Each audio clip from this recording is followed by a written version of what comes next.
to the world.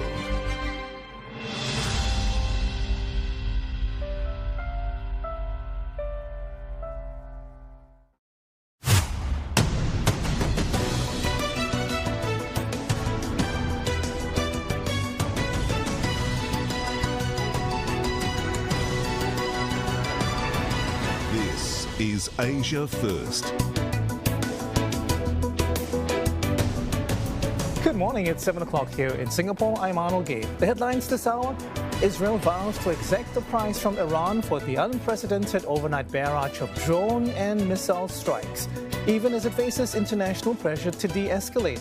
The Biden administration tells Benjamin Netanyahu to think carefully about any retaliation. G7 leaders walk a fine line, calling on Tehran to exercise restraint and pledging to work towards an immediate and sustainable ceasefire in Gaza amid concerns of a wider regional conflict. Because we have deliberations with our partners, we are considering all options, and I'm quite confident that we will take the necessary steps that are necessary to protect and defend our people. We are not war seekers. I think I would leave it at that. I'm Sarah Alcalde with Business News. I'll bring you the market reaction as tensions rise in the Middle East and as investors weigh the risk of an Israeli retaliation. Oil falling slightly at the start of trade, although analysts expect crude prices to gain as the region accounts for 40% of global exports. Any impact on shipping also closely watched, with Iran threatening to shut down the world's single most important oil passageway, the Strait of Hormuz.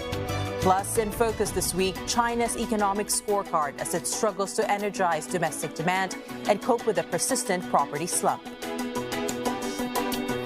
I'm Elizabeth Neo. Balancing trade and geopolitical concerns. German Chancellor Olaf Scholz begins his China visit as Berlin seeks to de-risk its relationship with Beijing. There is growing scrutiny over Chinese EV exports flooding European markets. Plus, Germany also wants China's support in influencing Russia amid the war in Ukraine.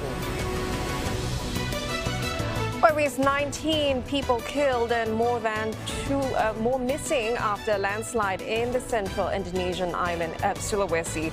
Heavy rains and damage to roads into the affected areas complicate rescue efforts. Accelerating climate action. I'm Julie Yu, live at the Ecosperity Week in Singapore. It's an annual flagship sustainability event, and we'll be hearing from the representatives of businesses, academia, and governments throughout the day. The G7 group of countries has condemned Iran's first ever direct strikes on Israel and warned they risk provoking an uncontrollable escalation in the Middle East. Calls for restraint have come in from global powers and Arab nations amid fears of an open warfare erupting between the regional rivals.